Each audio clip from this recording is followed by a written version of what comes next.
The Batak Toba people traditionally live around Lake Toba and Samosir Island, which are considered the center of their historical and cultural development. This region is not only known for its natural beauty but also for its deep cultural heritage that continues to shape the life of the Batak Toba community today.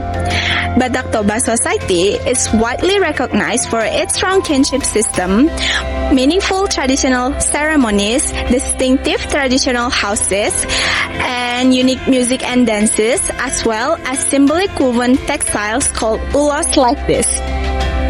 These cultural traditions have been preserved across generations and remain an essential part of social life, identity, and community values among the Batak Toba people.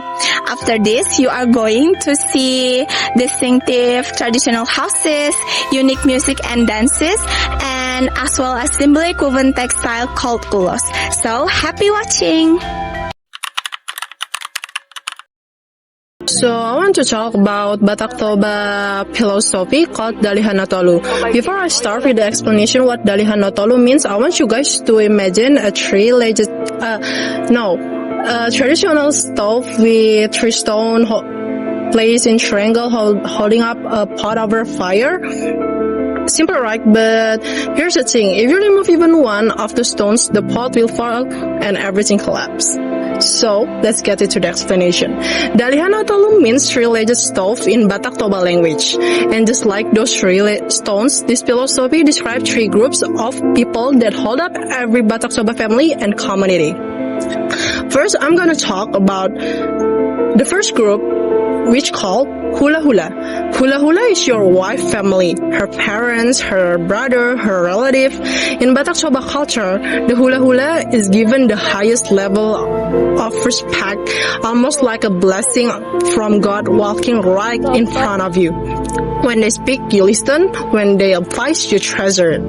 The second group is called Dongan Tubu. Dongan Tubu means literally born together. These are your relatives that share the same family's name, the same bloodline, the same roots as you. The rules here are simple. You support each other always. When one person is struggling, everyone show up. When one person celebrate, everyone celebrates. Think of them as your lifelong teammates, always in your corner, no matter what. And the third group, it's called Boru. Boru is the family who marries into your clan. So the husband of your daughter, the husband of your sister, and their families. The interesting fact about Boru is the one who serves during ceremonies.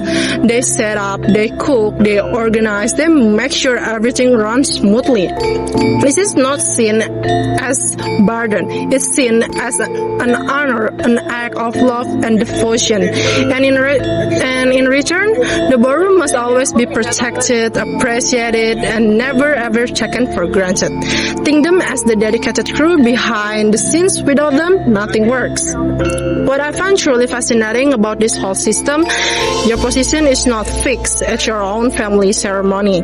You might be disrespected hula hula at your cousin's wedding. You become the Dongan Tobu at your sister's celebration. You become the Boru, rolling up your sleeve, ready to serve. And that what is make Dalihanatolu is so powerful. It's not just a family system, it's a way of life.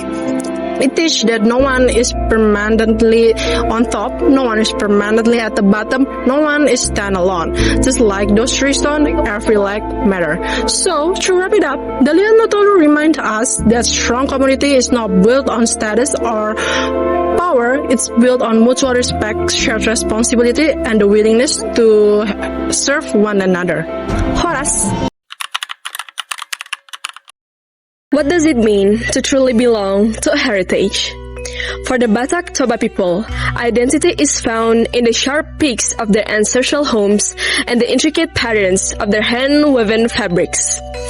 In this part, we are diving into the heart of the Toba tradition. We will look at the Grand Rumah Bolon and the symbolic ulos, two cultural icons that prove that for the Batak, art isn't just decoration, it's a way of life. The Rumah Bolon is more than a residence.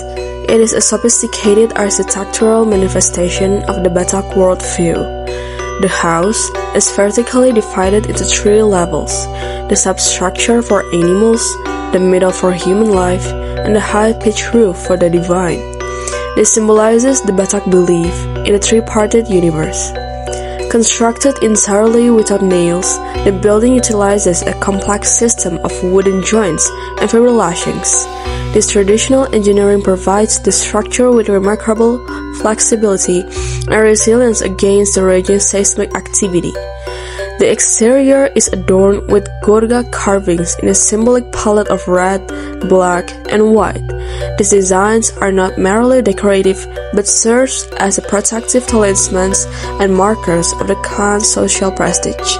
Ulas Ragidu, the sacred pattern of life, symbolizing longevity.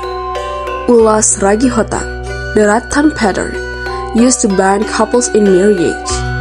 Ulas Bintang Maratur, or the stars, symbolizing harmony and new births.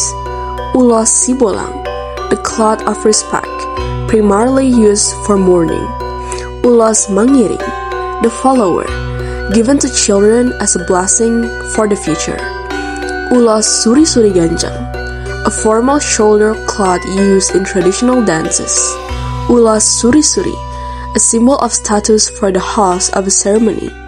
Ulas Ragi Huting, a traditional pattern used for daily wear or young girls. In summary, the Rumah Bolon and Ulas represent the physical and spiritual pillars of the Batak Toba identity, while the Rumah Bolon provides a structured sanctuary communal life. The Ulas serves as a sacred medium for blessings and social cohesion. Together, they form the essential as canvas of Batak heritage, one providing the space and the other providing the soul. Batak Toba has a traditional dance called Tortor. We perform it during special events like weddings, Thanksgiving, and traditional rituals.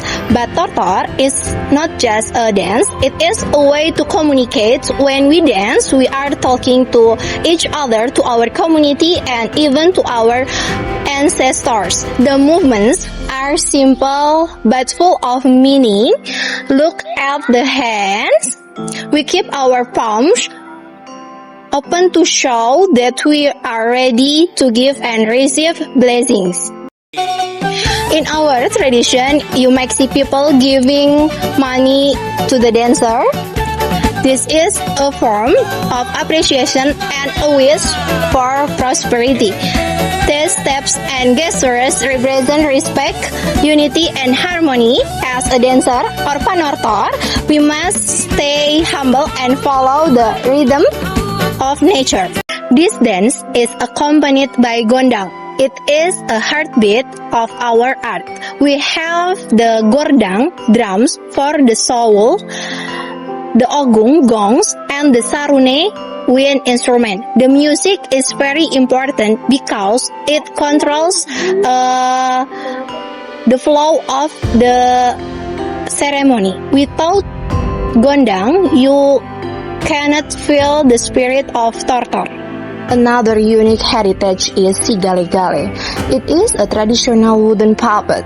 A long time ago, people used it in funerals for those who had no children, so the spirit of the deceased would not feel lonely. It is an amazing craft because the doll can dance just like a human. Today, Sigale-gale is a famous attraction for everyone visiting Samosir Island and Lake Toba. Through Tortor, Gondang, and Sigale-gale, we see how the Batak Toba people honor their past while welcoming the future. This tradition reminds us that art is more than just a performance. It is a gift from the past that we must protect for the future. Horas! Batak Toba culture is known for its traditional foods, especially arsik and naniura. Arsik is a carved fish dish cooked with spices like andaliman, garlic, turmeric, and ginger. Andaliman gives a unique spicy and slightly numbing taste. Naniura is known as the sashimi of Batak people because it uses raw fish marinated with lime juice and spices, making it safe and fresh.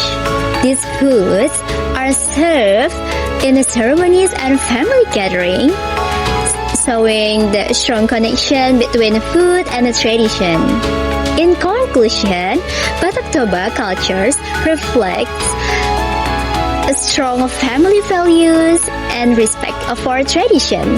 Therefore, it should be preserved as part of Indonesia's identity.